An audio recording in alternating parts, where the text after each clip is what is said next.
This is the August 21st, 2014, Parashat class with Rabbi Maruf. This is Parashat Reeh, and we're going to start on page 1004. 1004. The topic that I'm going to zero in on today is actually Parashat Reeh. It contains a lot of different subjects, but one of the key subjects that it touches upon is a subject of a very practical subject for life today, which is kashrut. It has a lot of the laws and regulations of kashrut. Of how to keep kosher, and one of the things that it talks about is really a reference to something earlier in the Torah, as we're going to see. But specifically, before it enumerates again the animals that you're allowed to eat, that you're not allowed to eat, it goes into a description and discussion of something else, because it's talking about how when the Jews come to the land of Israel, they're going to be in a difficult situation. Everybody's going to be spread out throughout the land of Israel, and yet they're going to have to centralize the Mishkan. They're going to have to locate the Mishkan in one place. So by definition, if everyone is spread out through the entire country and the Mishkan is only in one place, so there's going to be a temptation to make a breakaway Mishkan, to have your own local altars, your own local kinds of temples, and the Torah is prohibiting that. And that's what it talks about in the beginning of the parasha. It speaks about the problem. Actually, even before 1004, we go to 1002 even. So it talks about how don't bring offerings wherever you might live. So it says, let's go back to 1002 first. The place that Hashem chooses to make His name dwell there. In other words, the Beit HaMikdash eventually. That's where you should bring all of the offerings that I command you to bring. Don't bring them in your backyard. Don't bring them locally. Bring them only to the Beit HaMikdash. All of these different kinds of offerings. All of these choice oaths, in other words, things that you voluntarily commit to, whether they're sacrifice. You might say, well, I'm voluntarily committing to it, so why do I have to go all the way to Yerushalayim to offer it? I should be able to offer it wherever I want. No, once it's a korban, it has to be in Yerushalayim. So then the Torah says, you should celebrate before Hashem. Then it says in Pasuk Yud Gimel 13, be careful that you should not offer offerings in any place that you see. That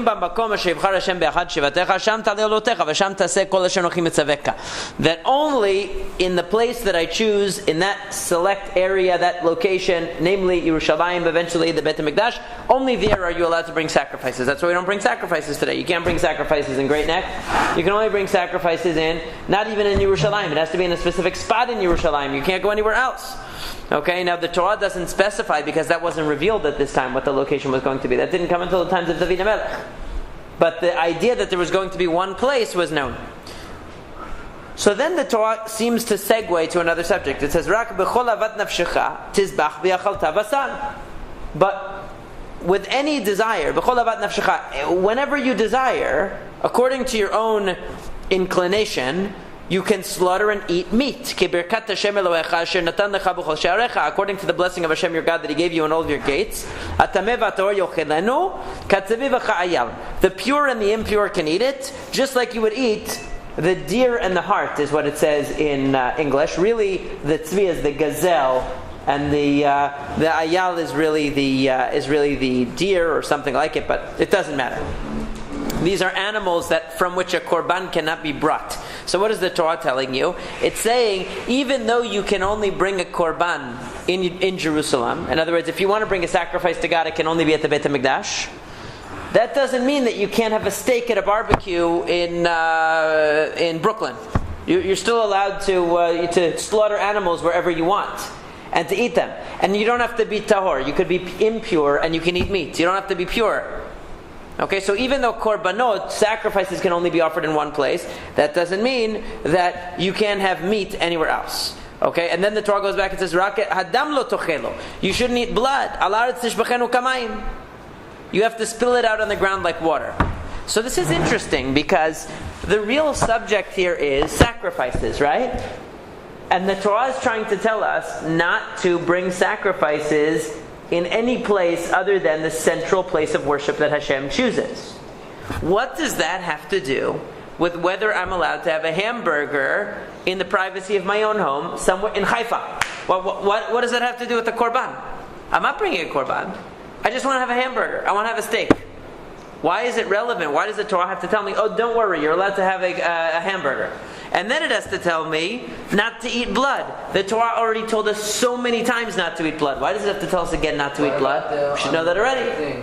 On Brit Milah, the more that's something. That's a whole other subject. A whole other subject. He doesn't eat it anyway. He's not eating it. Yeah, he doesn't eat it. Yeah, he doesn't eat it. Then it goes back. It says Lo tuchal le'echol bisharecha. It goes back to all the things you're not allowed to eat outside of the Beit HaMikdash or outside of Jerusalem. Then when you switch over, so far we have an interesting combination of subjects. Okay, in the middle of talking about what the restrictions are on offering korbanot. The korbanot can only be offered in Jerusalem or in the place that's chosen by Hashem. All of a sudden we're talking about where you're allowed to have a hamburger. And that you're allowed to have a hamburger wherever you want. Just don't eat the blood. Why would I think I could eat the blood? We're not allowed to eat blood. Why would I think that? So it's a little strange that the Torah is combining these two ideas. Now when we turn to 10:04, Ki yarchiv Hashem Elohecha et gibulecha kasher diber lach. When Hashem expands your boundary like He told you He would, then what do you? Then ve'amarta ochela basar. Again, back to the question of whether you're allowed to eat meat, and you say to yourself, you know what? I want to eat meat. Ki te'aven nafshecha lechol basar, because you have a desire to eat meat. Ve'chol avat nafshecha tochal basar. According to the desire of your heart, you can eat meat. Okay, very nice. But then the Torah says, Ki yirchak mimecha makom asher yivchar Hashem Elohecha lasum shemo sham. Because the place that Hashem has chosen is very distant from you. Okay? Meaning, you live, let's say, in Tzfat or something. You don't have a car. The only way you can get from Tzfat to Jerusalem is going to be walking or on a donkey or something like that. You want to be able to bring if you wanted to bring a sacrifice, it would be a real schlep, but you're not going to bring a sacrifice. You just want to eat a hamburger. So why does the fact that the Beit HaMikdash is far from you have anything to do with this? And you should slaughter from your cattle and from your sheep that Hashem has given to you, kasher tziviticha, like I commanded you. We'll come back to that interesting phrase in a second. And you can eat in your gates according to the desire of your heart. In other words, the Torah is telling you you're allowed to eat meat, but we know we're allowed to eat meat. The real point here is that you can't bring sacrifices outside of Jerusalem. So why are we talking about barbecues in your backyard? It has nothing to do with korbanot. And then it says, you can eat it like you would eat animals that are like a deer or like a gazelle. Meaning you can eat it, you don't have to be pure. The reason why it brings the example of a gazelle or a deer is because these are animals that a korban is never brought. You never bring a sacrifice, a deer or a gazelle. You never do. So what it's saying is, you don't have to treat your barbecue like it's a sacrifice. You don't have to become pure. You don't have to act like it's the Beit HaMikdash. Okay, why would I think I needed to do that? And then again, rak chazak levilti achol adam, ki adam hu anafesh. And you should be very strong. Don't eat the blood, because the blood is the soul of the animal. V'lo tochel nefesh ima basar. Lo tochelenu al haaretz tishbachenu kamayim. It mentions it 3 times. Lo tochelenu. You should not eat the blood of the animal. But we know already that we're not supposed to eat the blood of an animal. Why does it have to tell me that again? And then look at verse 25.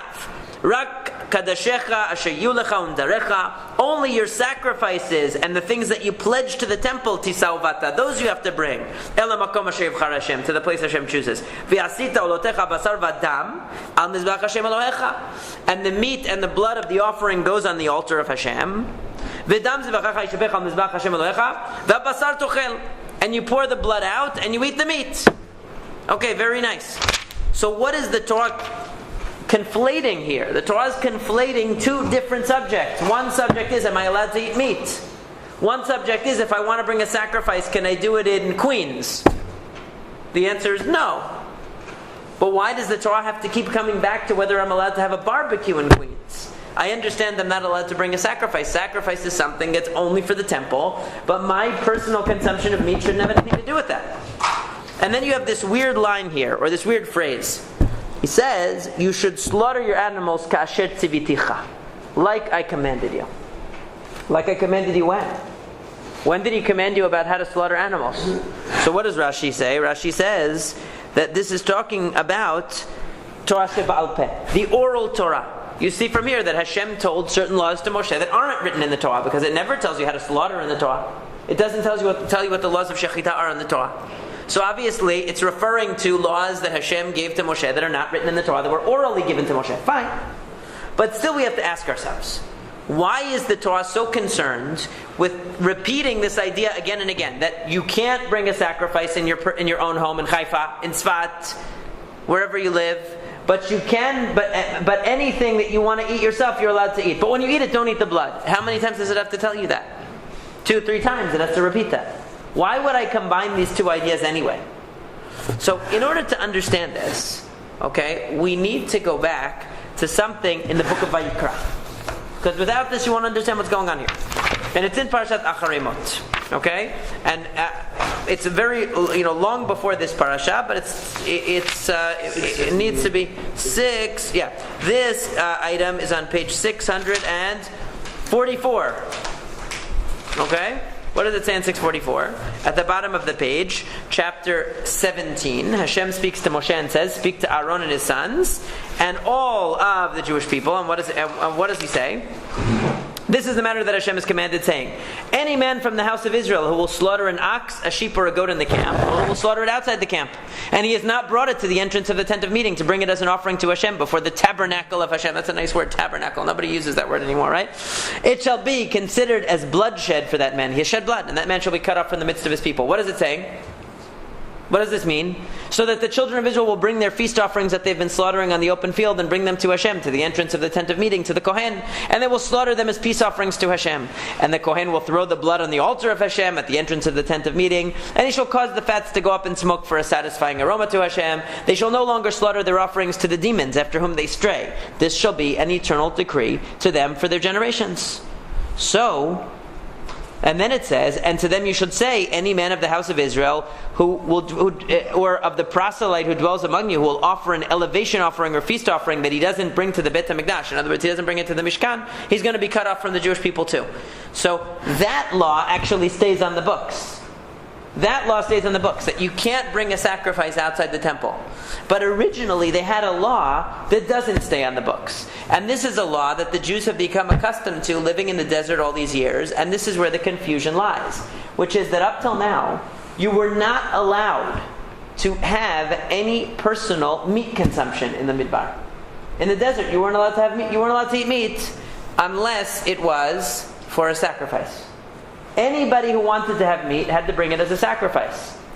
And then they could eat the meat. So they would bring it to the Mishkan, they would bring it to the tent of meeting, the tabernacle, whatever they call it here, to the sanctuary. They would offer it as a korban. The blood would go on the altar, and then they could eat the meat. But they couldn't go out in the field and just decide to make a picnic and slaughter an animal and eat it without any korban. Is this before the Matan Torah or after? This is after Matan Torah, but while they're living in the desert. Before Matan Torah, they didn't know how to do a Shehita. Right. We're talking about in the desert after the giving of the Torah, when they had the Mishkan.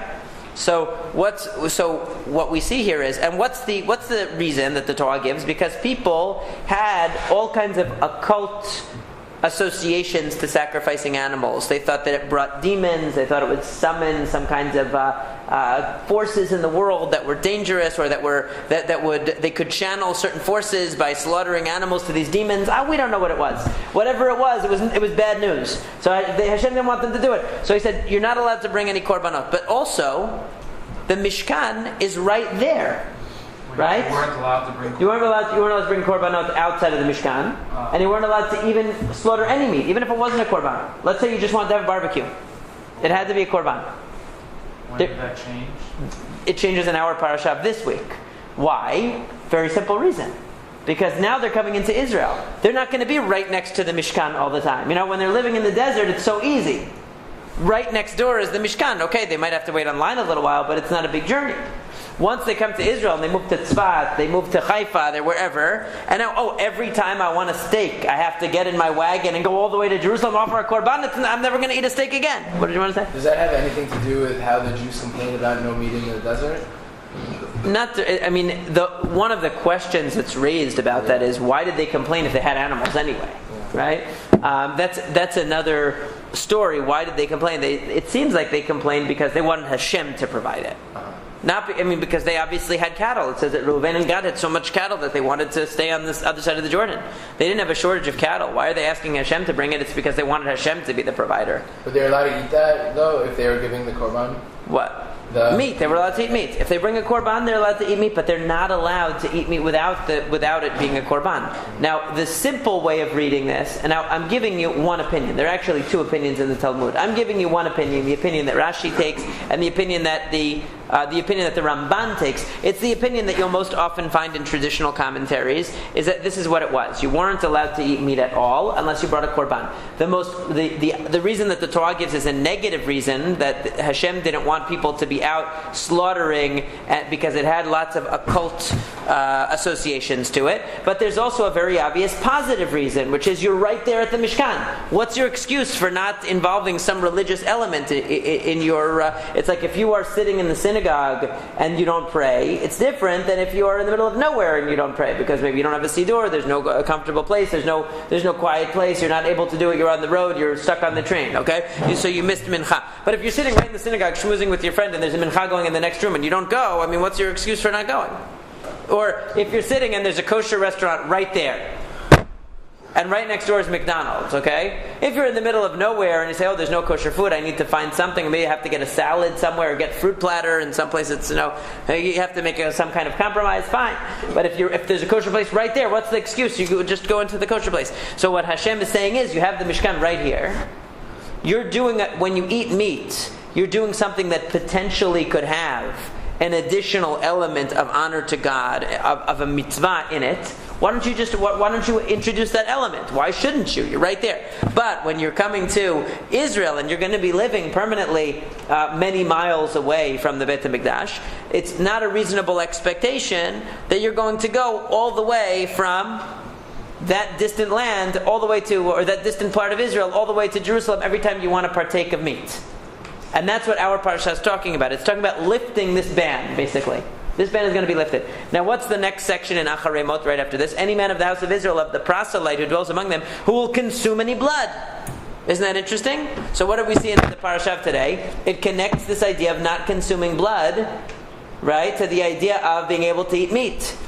You can't consume the blood, for the soul of the flesh is in the blood, and I have assigned it for you upon the altar to provide atonement for your souls. For it is the blood that atones for the soul. Therefore I have said to the children of Israel, any person among you may not consume blood, and the proselyte who dwells among you may not consume blood. And then it talks about how if you slaughter a beast or a bird that isn't brought as a korban, a chaya or of, in other words, a deer, let's say, or a chicken, that you have to cover the blood. Okay, that's the next mitzvah that comes. But what do you see that the Torah is connecting here in Sefer Vayikra? In Parashat Acharei Mot, what is it connecting? If I read this, there's a very logical thing I might think. Hashem said, why can't you eat blood? Because it's the soul of the animal, and because nitativ lachem ala mizbeach. Because I designated that blood to be the kapara. That blood is going to atone for you. It has a destination already. The destination is not your stomach. The destination is the altar of Hashem. So if I'm reading that and I see, Hashem just said I'm not allowed to have any personal meat consumption. I can only eat meat when it's going to be a korban. And then I see that right after that it says that blood can't be eaten because the blood is going to end up going onto the altar of Hashem. So what might I think from that? You can't eat meat. Well, or that there's a connection. In other words, that the reason I can't eat blood is only because every meat eating I was doing was from a sacrifice. And the blood had to go onto the altar as part of the sacrifice. That was what you did with the blood of the sacrifice. You put it on the altar and you ate the meat. So I might think, it's only when every meat eating that I do is a korban that I can't eat the blood. Why? Because the blood's supposed to go on the altar. If I eat the blood, I'm ruining the whole process. Okay? So and if you read the Torah, that's what it sounds like. It says the reason why you can't eat the blood is because it goes on the altar. Okay, well if that's the case, now that you're letting me, Hashem, eat meat that's not going to be a korban, maybe you're also saying I can eat the blood because it's not going to be a korban. So why should I have to abstain from eating the blood? It's a good question, right? There's another thing you're not allowed to eat from the animal that has to do with the korban status, which is chelev, right? Which is also mentioned here. that you're not allowed to eat. It's also mentioned in Sefer Vayikra. You're not allowed to eat chelev, which is the fats of the animal that go onto the altar as a korban also. In other words, fats of the animal that would normally be used for a korban are the ones that we have to remove when we do nikur. When we slaughter an animal, certain fats have to be removed from the animal. And except the giran hashem is a separate thing, right? But the other fats that are removed, they're removed because these are the chalavim that go on the mizbeach. Now you might think also, okay, if I'm offering a korban, that's very relevant. But if I'm not offering a korban, what difference does it make? Whether I eat the fats or not, they're not going to end up on the mizbeach anyway. So therefore you see that the Torah has to come back in Parashat Reeh when the ban is lifted, so to speak, okay? When it's being relaxed. When a person might say, oh, I guess this means we're all going to be vegan except when we go up to the Beit HaMikdash, because there's no way that I'm going to, every time I want to have meat. They didn't have refrigeration. They didn't have a way to store meats really they could preserve them, but they could never have fresh meat basically. Unless they were going to the Beit HaMikdash, they would never be able to have a korban. They would never be able to have meat because it had to be a korban. So Hashem says, no, now that you're going to be in Israel and you're going to be spread out throughout Israel, you don't have to follow this rule anymore. It's not such an affront to the Beit HaMikdash. It's not like I'm deliberately saying, I don't want to bring a korban. When you're sitting right there, the Mishkan is right there. What's your excuse for not walking over a few feet and offering a sacrifice so that your meat, your eating, your meal can also have an element of holiness to it? What's the excuse? There's no excuse. But now the excuse is I live in Haifa. Now the excuse is I live in Tzfat. It's not close enough that I'm live in Tel Aviv. Right? I'm not going to be able to come to Yerushalayim every time I want to eat. So that's what the Torah is saying. But you might have thought, oh, I'm also lifting the ban on eating blood. I'm also lifting the ban on eating chelev. No. Those rules are still going to be enforced. Now, when we come to that phrase, let's come back to that phrase. And what we're going to see here is something I want to point out to you that's really something remarkable. So far, I'm just helping you figure out what's going on here. But there's something deeper than that. I don't just want to help you figure out what's going on here. What's the relevance of it, okay? What does it do for us? All of this. So, I mentioned before this phrase of kasher tziviticha. Like I commanded you. And we said that what is like I commanded you? What does slaughter like I commanded you mean? Slaughter like I commanded you means like Hashem commanded Moshe, orally. It's not written in the Torah. But the Ramban says something different than that. The Ramban says that the pshat, the simple meaning of the Torah here is not not the oral tradition it's referring to. It's referring to something else. You know what it's referring to? Kasher tziviticha bekorbanot. That where was the idea of slaughter mentioned in the Torah? Where do you always find slaughter mentioned in the Torah? You find it mentioned in the context of korbanot, in the context of sacrifices. So the Ramban says, Nachmanides says, you know what the Torah means when it tells you to slaughter kasher tziviticha? When Hashem says, slaughter these animals, kasher tziviticha, he says what it means is, kasher tziviticha bihyotam korbanot. Like I commanded you when they were korbanot, is how you should do it now. And then the Ramban says, v'tochal otam chulin bechol tavat nafshecha. But then you can eat them however and wherever you want. Okay? Ubilvad shiu zivuchin kasher tziva mitchila biyotam kulam korbanot. Provided that you slaughter them the same way that you slaughtered them when they were korbanot.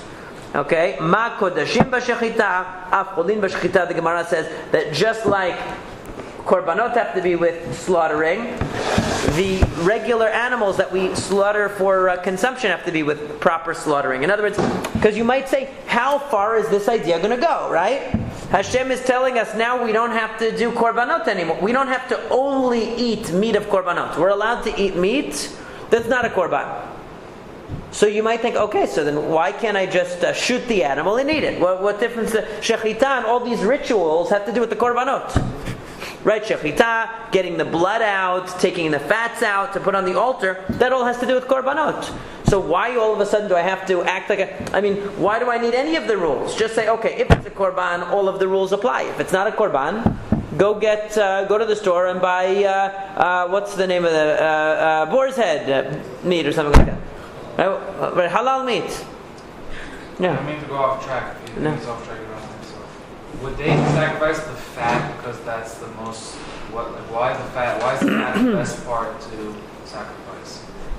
I think the reason why is because what's sacrificed are the things that are not for human consumption. Usually those fats were not the primary eating of the person is supposed to be of the basar, the meat. It's not like the best part. Right. It's not considered the best part. I mean, the fat that we keep that's around the meat we're allowed to eat.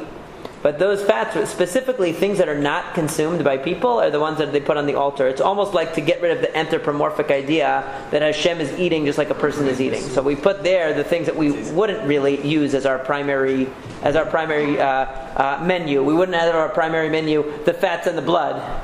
That's usually what's maybe there's a little fat in the meat, but that's not what you don't say. Give me a plate of fat. I want to eat. People don't usually do that. I mean, people put lard in something else, but they don't take like fat and eat it.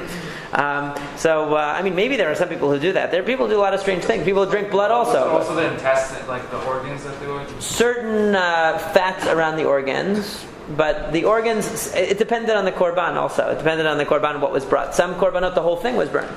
That people didn't eat any of it.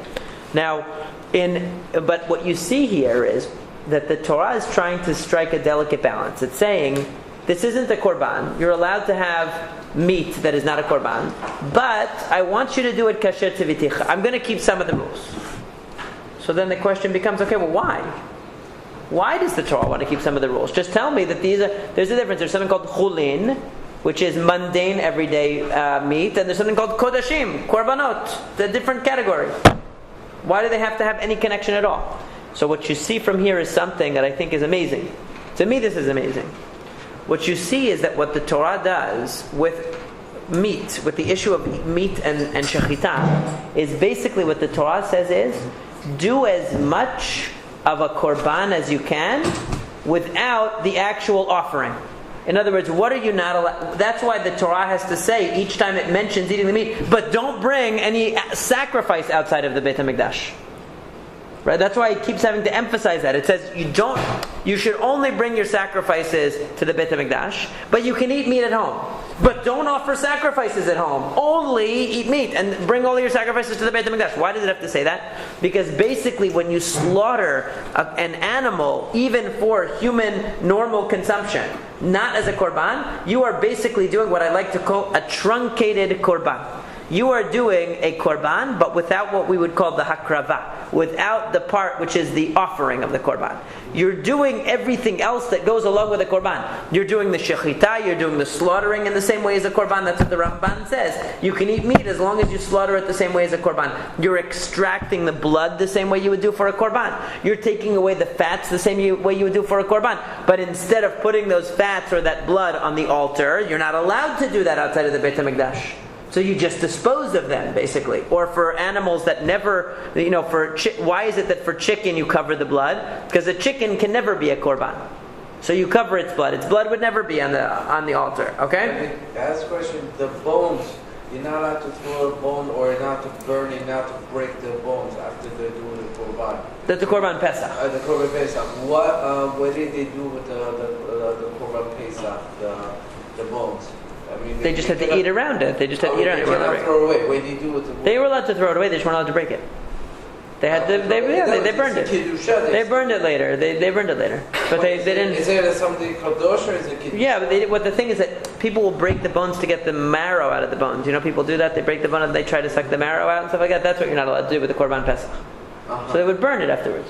That's all. Because actually the marrow inside, there's a deadline. You're not allowed to break it. Why are you not? Because the Torah says not to break the bone. Why you're breaking it? Like you're burning it also. It's the same thing. Right. I mean, that's the whole question about why you're not allowed to break the bone of the korban pesach is a different issue. There are two different approaches to that. Some people say the reason why you're not allowed to break the bone of the korban pesach is because it's not classy, and we're supposed to be like bnei melachim. On Pesach, we're free people. Where a slave who's desperate for every little bit will break the bone and suck out every drop of it. But we are now free people. We don't have to do that. We're too classy for that. That's one opinion. You're saying this is a kiddusha, but you're allowed to burn the kiddusha with. Of course, you burn korbanot all the time. Whatever's left over, notar. What do you do with what's left over from a korban pesach? You burn it. Always, yeah. So there's two opinions. The other opinion says the reason why you don't break bones in a korban pesach is because the opposite. It's because of chipazon, because they're in a rush. When you're in a rush, you don't have time for that. Right? So there's two opposite interpretations of it. But anyway, in terms of this, so what you see is that the Torah is trying to tell you, and I think this is amazing, because what it means is... Huh? Preserving the Jewish people and preserving, I feel like it's like foreshadowing us leaving, and like... You mean in the Galut? Yeah. Well, even in Israel, though, they had this. In other words, the idea is, Hashem didn't want to disconnect the idea of eating meat from the idea of serving Hashem. He said, listen, if you're going to eat meat, if you're going to take the life of a creature, it should still be done for the kavanah, for the purpose of glorifying Hashem, for the purpose of serving Hashem. So when you do shechita, when you do slaughtering, okay, you should do it exactly like you would have done a korban. Don't do a korban, because you're not allowed to do a korban outside of the Beit HaMikdash. Don't set up your own altar outside, but do everything in the terms of the preparation of the animal that you would normally do for a korban. That way there's like a zecher, there's a remembrance of korban, even in the meat that you eat. So in other words, if you go, and that's why even a non-Jew who does the laws of shechita perfectly, it's not kosher, even if they did it perfectly, because it has to be done with the kavanah that I am making meat that is going to serve avodat Hashem. A non-Jew can't do shechita. A non-Jew, of a slave, a non-Jew. That's different. No, an eved could do. Yeah, he could do. But yeah. Like a worker. If he's he has to be Jewish. He's talking about an eved like who's a Jewish eved. No, a non-Jewish eved also. But a non-Jewish eved we don't have today. That non-Jewish eved is actually like Jewish. He has to become Jewish, partially Jewish. Eved Kanani, he has to become. He keeps all the mitzvot that a woman has to keep. 7 mitzvot, right? No, he has to keep all the mitzvot. All the mitzvot. No. We don't have slavery today, though, so it's a moot point. Unless you're joining the Islamic State or something, They have it, but we don't have it. Like in a butcher shop, the Jewish person has to be the one doing the slaughter. The slaughtering always has to be done by a Jewish person. But then the cutting of the meat. Everything else doesn't have to be, right? Just the slaughtering, and of course, it has to be supervised if they're extracting the blood. If they're anything that needs expertise has to be supervised. And the main thing, the slaughtering has to be, has to be done by a Jew. Now, and that's the whole idea. So when we see meat, and I think this is so important, like when it comes to kashrut in general, what's the whole idea of kashrut in general and shechita? It's that our eating is eating in order to serve Hashem. That's the whole idea of it. The whole idea of kashrut is really that our eating, if we had unlimited ability to eat whatever we want, whenever we want, we wouldn't recall in our eating that we're serving God by eating. Why are we eating? We're eating to serve Hashem. The Rambam says that a tzaddik, even when he's sleeping, he's serving Hashem. Why? Because when he's sleeping, he's gaining energy, he's recharging his body so that he can serve Hashem. That's why he's sleeping. When he eats, why is he eating? He's eating so his body can be healthy, so he can serve Hashem. When he's exercising, he's exercising so his body be healthy, so he can serve Hashem. Everything he does is so that he can serve Hashem. So this really signifies the same concept that we are. When you see kosher meat, it's not just that some rabbi supervised it. No, you're seeing essentially a korban, that was made without the Beit HaMikdash. In other words, it's like a semi-korban. It's something that was prepared in the same way a korban would be prepared. Meaning that when we eat meat, we should be thinking that we're doing an act of service of Hashem. That's the whole reason why Shehita preserves these same ideas. Why can't you eat the blood? It's not relevant. You're not going to use that blood to go on the Mizbeach. That blood's not going to go on the altar. It's not a korban. It doesn't matter. That blood would have gone on the altar if it was a korban. Why does it matter about the fats? You're not going to offer it as a sacrifice, but they would have gone on the altar if it was a korban. So in the preparation of the meat itself, you are thinking this is like a wannabe korban. Okay, it's a wannabe korban, and that reminds you that when you're eating it, you are fulfilling your job, your mission of serving Hashem. And where do we see this most beautifully expressed is actually at the end of the parasha. The end of the parasha talks about Yom Tov. Talks about the 3 regalim, the 3 holidays. On the 3 holidays, one of the things that's a mitzvah to do on the 3 holidays is to eat meat. We eat meat on the 3 holidays. We eat meat specifically of korbanot. If you made aliyah l'regel, if you went up to the Beit HaMikdash, but you also eat meat. Even today, we eat meat when we don't go to the Beit HaMikdash. So the Rambam says, in the times of the Beit HaMikdash, the mitzvah was to go up to the Beit HaMikdash and to bring what's called a korban shilamim. A korban shilamim is a korban that only the things that are not kasher anyway go on the mizbeach, and you basically eat the whole thing, you eat the meat. That was how they used to fulfill the mitzvah of having the meal of the holiday. Nowadays, that we don't have that, the mitzvah is just to eat meat. So everybody asks about the Rambam. That doesn't make any sense. I mean, nowadays when you eat meat, where's the korban? In other words, we understand that when there was a korban, there was a commandment, there was a mitzvah to bring a sacrifice on the holiday and then to eat the meat as part of the celebration. But there's no korban anymore. So how could that mitzvah still apply? The mitzvah is just batel umvutal, or at least it's suspended. We don't have the mitzvah right now because we don't have a Beit HaMikdash to offer korbanot.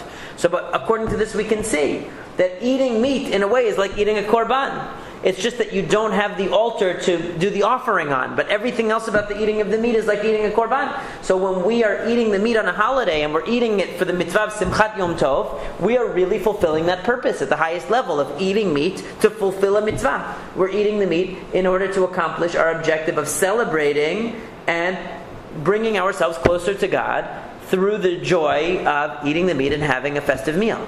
And that's what the Torah, that's the whole point of the Torah. So I just want to, it's so important to see that in kashrut, that we don't appreciate it, what it is. It's not just what it's not. It's not just what it isn't, that it's not non-kosher food or that it's not a certain types of animals. It's that when you do Shehita, you're creating something, an object that has a purpose to it. That's purpose is to be used as a tool to serve Hashem. That we are a nation that serves Hashem, we're devoted to Hashem, and our food is food that therefore is the fuel that fuels our service of Hashem. And that's why it has to be prepared like a korban. That's the unbelievable thing. So Hashem says, it used to be that it was actually a korban when you were in the desert, and now that you're not in the desert, it's going to be a virtual korban. A virtual korban. So that's why Hashem says you can eat meat outside of the Beit HaMikdash, but try to preserve as much of the korbanic feeling to it that you can. That's why it keeps going back and forth to show you that.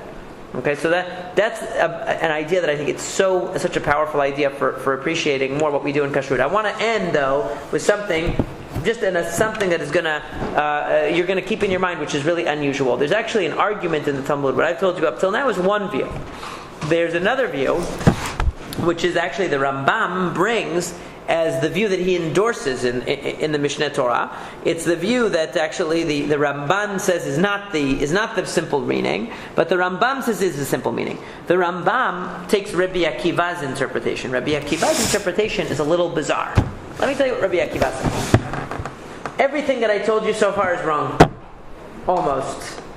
He says, when they were in the desert, when the Jews were in the desert, they were allowed to eat meat that wasn't a korban.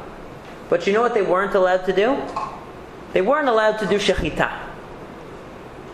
They weren't allowed to do shechita. If they wanted to chop off an animal's head, if they wanted to do any other method of killing the animal, that was okay. They could eat the meat and it didn't have to be a korban. But if they wanted to do shechita, if they wanted to slaughter it at the throat, then it had to be a korban. That was only allowed to be done for korbanot. And then when they came into the land of Israel, Hashem said, you can do shechita even for your own personal animals. And in fact, you have to. You have to do shechita for your personal animals. So in the Midbar, there was actually a distinction. If it was just your personal animal, you could kill it by throwing it down the stairs. I don't know, however you wanted to kill it. But shechita was reserved for the Mishkan. Once you come to Eretz Yisrael, now all animals have to be slaughtered with shechita. That's what Rabbi Akiva says it was. So it's very unusual because we can see why Hashem would say don't eat meat outside of the Mishkan when it could be a korban. But are people so enthusiastic about doing shechita that Hashem has to prohibit doing shechita outside the Mishkan and say you're only allowed to do shechita for the Beit HaMikdash? I'd better not catch you doing shechita on that animal. You better kill it a different way. What does it matter how I kill it? It's a strange kind of mitzvah. What is it trying to say? But that's what Rabbi Akiva thinks is the pshat. That's what he thinks, because in the Torah when it says what they're not allowed to do, it says asher yishchat, that a person shouldn't slaughter anything outside the Beit HaMikdash, outside the Mishkan, and not use it as a korban. So what he's saying is the prohibition was on doing shechita. What, doing shechita is such a great, exciting thing that people are going to go run out and want to do it secretly in the fields? I mean, why would they want to do that? It's a little odd. So I think the answer is that it really comes down to the same idea, but a different way of getting there. Which is that shechita is, as it's called in English, ritual slaughtering. Ritual slaughter has had certain connotations to it. In other words, it was associated with maybe idolatrous connotations too, because it extracts the blood very effectively. That's what the ritual slaughter does, because since you cut the animal here, the blood comes out the most effectively. And if you want the blood for some kind of ritual, or whatever kind of ritual, that's the kind of slaughtering you would want to do. So it's ritual slaughter. So in the Midbar, Hashem said, the only ritual slaughter, that meat eating wasn't the issue, according to Rabbi Akiva. It wasn't meat eating, it was ritual slaughter. Ritual slaughter can only be for a korban. Why? Because I don't want you using ritual slaughter for anything else. Because if I let you use ritual slaughter for your own personal korbanot, maybe you're going to be thinking some kind of idolatrous thoughts. Maybe you're going to be thinking some kind of occult practices, like they did in Egypt with the slaughtering. So I don't want you to do that. Ritual slaughter can only be done by the Beit HaMikdash. So what does that end up doing? It ends up basically redefining ritual slaughter as something that's done in the service of Hashem.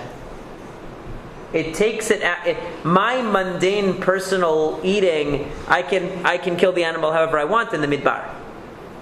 But ritual slaughter is reserved for service of Hashem.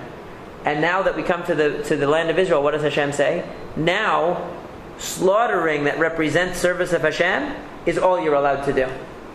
Which is basically the same idea that we said up till now, which makes any animal that you slaughter, you're saying, I'm slaughtering it l'shem shamayim. I'm slaughtering it because this meat is going to be something that gives me strength, that enables me to serve Hashem b'simcha. And therefore, I'm not losing the idea of a korban, which is to consume the meat, to devote that meat, to consecrate it to God to the highest level that we can. We don't consecrate it to God by making an offering and burning it on an altar. We consecrate it to Hashem by, when we eat it, having the intent that we're using that energy that it gives us to serve Hashem. Yes? They're in the midbar, and this is after Matan Torah, right? So if they're allowed to eat it without slaughtering it properly, how is that kosher? I thought after Matan Torah. Right. So that's okay. So that's what the Gemara says. The Gemara says there's a whole argument back and forth. So that's why the objection to Rabbi Akiva in the Gemara is, hey, wait a second, you're saying that everyone was eating tray food in the midbar, according to that, right? So he said, no, that's okay, because that was the original halacha, and then when they came to Israel, the halacha changed, because Moshe Rabbeinu was saying in Parashat Reeh that now you have to only do shechita.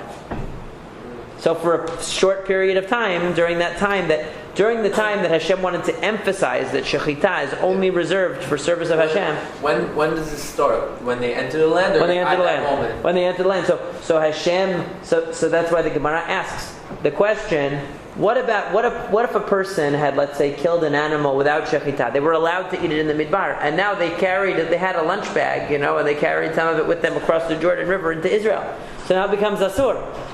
Because once they enter Israel, they're not allowed to eat that meat that wasn't slaughtered. So this guy has leftovers from lunch, before they went into Israel, and now he's brought it into Israel. What should he do?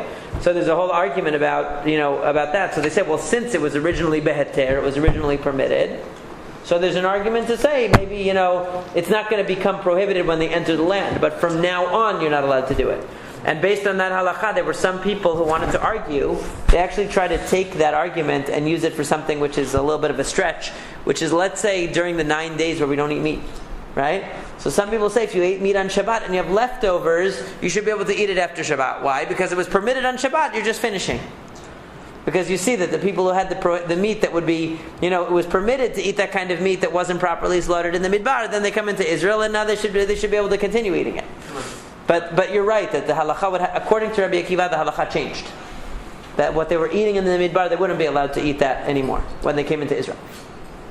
Yeah, but there the sur is on the meat itself. Yeah. Right. Exactly. Yeah. Exactly. I mean, when it comes to Tisha B'av, the issue is you eating it, not whether the meat is prohibited. You could leave the meat in the fridge till after Tisha B'av and eat it then.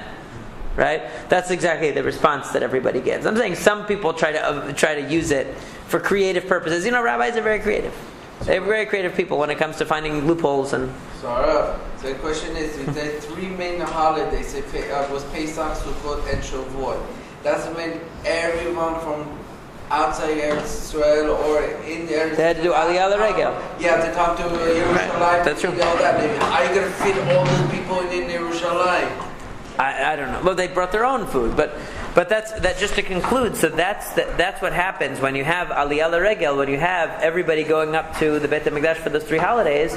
You restore the original concept of Shehita because everybody brings a korban and eats that as their meal. So it's like they went back to now, instead of it being every time you have a hamburger you have to make a complete korban. Now when you have a hamburger regularly, you're eating an unfulfilled korban, a korban that only went halfway. So at least it reminds you of the idea. But when you come on the holidays to bring a real korban, you are connecting back to the initial concept, which is that you are actually devoting part of it to Hashem physically. You're actually burning part of it on the altar, and you're eating part of it. And that way, you're demonstrating that your eating is supposed to be a vehicle to sanctifying Hashem's name.